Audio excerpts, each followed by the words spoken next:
പ്രിയമുള്ളവരെ, നീലമ്പേരൂർ പൂരം പടയണിയാണ് ഇവിടെ നടന്നു വരുന്നത്.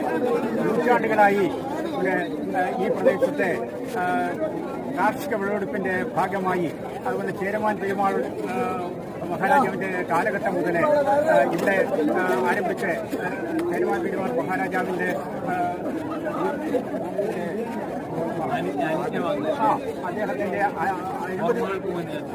അദ്ദേഹത്തിന്റെ കൂടെ സാന്നിധ്യത്തിൽ ഇവിടെ തുടങ്ങി വെച്ച ഈ പൂരം പടയണി നൂറ്റാണ്ടുകളായി ഇവിടെ ഇപ്പോൾ ഈ പ്രദേശത്തെ ആൾക്കാരെ തുടർന്നു വരികയാണ്. അതിനെ സംബന്ധിച്ച് ഇപ്പോൾ ഇതിന്റെ മുഖ്യ സംഘാടകരിലൊരാളായ ശ്രീ അജി രണ്ടു വാക്ക് സംസാരിക്കും. സംഘാടകരും ശില്പിയുമായ സംഘാടകരും ഇപ്പോൾ ഇവിടെ അന്നങ്ങളെ എഴുന്നള്ളുകയാണ്.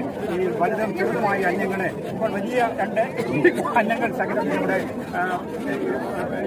ഇപ്പോൾ പരിപാടികളിലൂടെ അവതരിപ്പിക്കും. അതിനെ സംബന്ധിച്ച് മുഖ്യ സംഘാടകരും ശില്പിയും കൂടിയായ ശ്രീ അജി രണ്ടു വാക്ക് സംസാരിക്കും. പടയണി 16 ദിവസമായി ഓണത്തിന് പിറ്റേന്നുള്ള അഭിപ്രായനാളിൽ തുടങ്ങി നാളിൽ അവസാനിക്കുന്ന 16 നാളുകളായി നടന്നു വരുന്ന ഒരു വലിയ ഗ്രാമോത്സവമാണ്. ഈ 16 ദിവസത്തെ പടയണിയിൽ ഇന്ന് അതിൻ്റെ പൂർണ്ണതയിലെത്തുകയാണ്. ഇന്ന് പടയണിക്കളത്തിൽ കാണുന്ന പോലെ വലിയ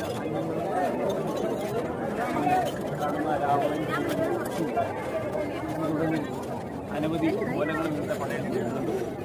പടയണി ഏറ്റവും വലിയ പ്രത്യേകത കിട്ടുന്ന വസ്തുക്കൾ കൊണ്ട്, പ്രകൃതിയിൽ നിന്ന് കിട്ടുന്ന വസ്തുക്കളെ ഇതിൽ മനുഷ്യൻ്റെ കരവിരുതുമായി ചേർത്ത് അവതരിപ്പിക്കുന്ന വലിയ സാമൂഹിക ഉത്സവത്തിൻ്റെ സന്ദേശം നിങ്ങളിവിടെ കാണുന്ന വലിയ അന്നങ്ങളാണ്. കാണുന്ന നടുക്ക് മൊത്തം മത്സ്യത്തിൽ കാണുന്ന ഏതാണ്ട് 10-11 ക്വാളിറ്റികളുമുള്ള പുതിയതായി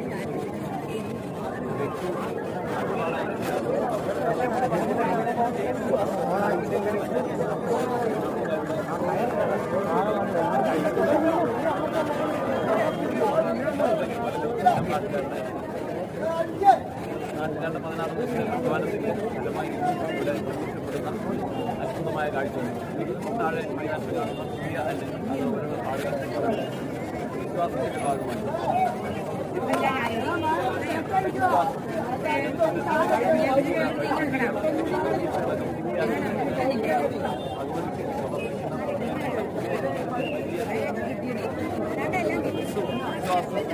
സംസ്കാരം, സാഹിത്യം അതിനെല്ലാം ഒരു സമ്മേളനമായി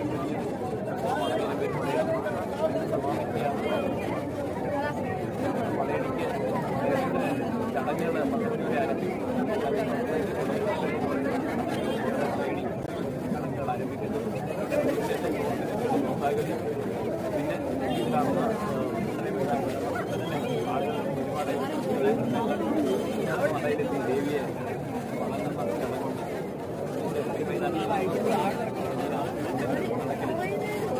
പിന്നെ ഓലങ്ങൾ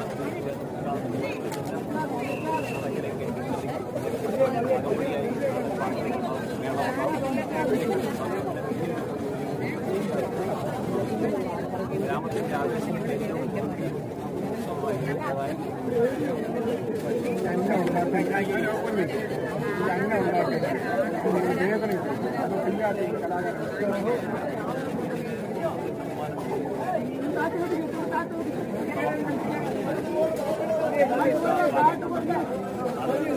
വളരെ കുറച്ചാണ് കച്ചിലേക്ക് താമരയിലേക്ക് എത്തിക്കാൻ വേണ്ടി.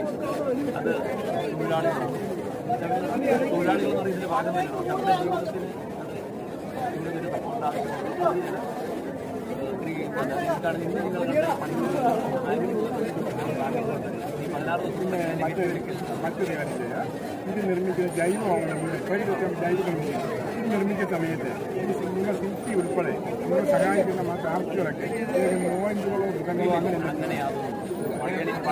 പടയണി ഒരു നിയന്ത്രണങ്ങളുടെയും ഭാഗമുണ്ട്. എല്ലാം ഇപ്പം ഞാൻ താഴെ ചെറിയ എല്ലാം കണ്ടു. അപ്പോൾ ഈ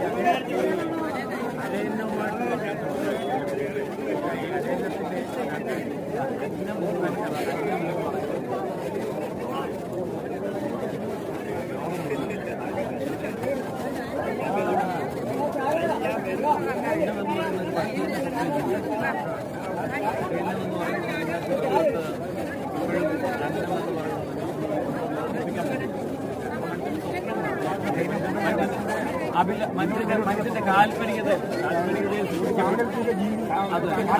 സാങ്കല്പികം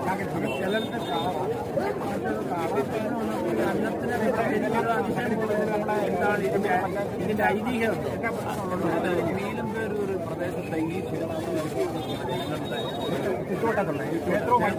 ക്ഷേത്രത്തിന്റെ അതായത് ക്ഷേത്രത്തിന്റെ ഒരു വളരെ ചുറ്റുവട്ടത്തിൽ നിന്ന ആളുകളാണ് ഈ പഴയ സംഘാടനവും ഈ ഗ്രാമത്തിന്റെ ഒരു ദേശീയ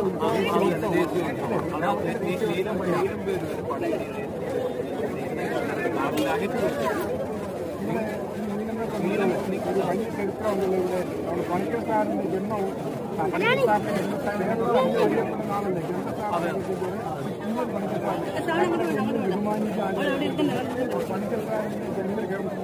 പണിക്കർക്കാരന്റെ സംഘത്തിന്റെ വിഖ്യാതമായിരിക്കുന്നത് പണിക്കർക്കാരന്റെ വീടിനോട് ചേർന്ന് തന്നെയാണ് ഗ്രന്ഥശാലയുമുണ്ട്. ഇന്ന് നിങ്ങൾ കേരളത്തിൽ കാണുന്ന നീലംപേരുമായി ബന്ധപ്പെട്ടിരിക്കുന്ന സാംസ്കാരിക പ്രവർത്തനത്തെ ഈ പടയണി പ്രവർത്തിച്ചു വളർന്നവർ നീലംപേരും മധുസൂദനന്മാരാണ്. അവരെല്ലാം ഈ പണികളുണ്ട്, ഈ പണികളുണ്ട്.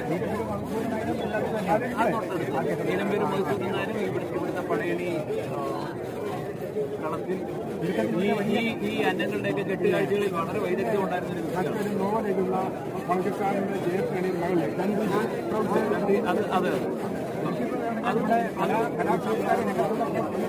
മകളെ വളരെ പ്രമുഖനാണ്.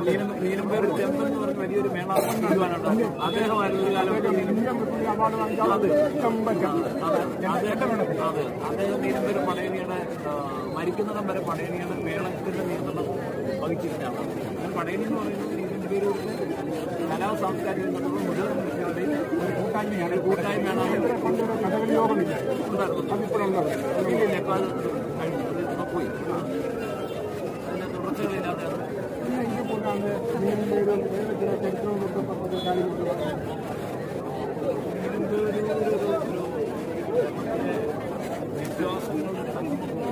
അല്ല ഈ കൂടാതെ വേറൊന്നുമില്ല. ഇന്ന് കേരളത്തിലെ ഇന്ത്യയിലൊക്കെ കുറഞ്ഞ 12 ശേഷം രൂപീകരണം നമ്മളെ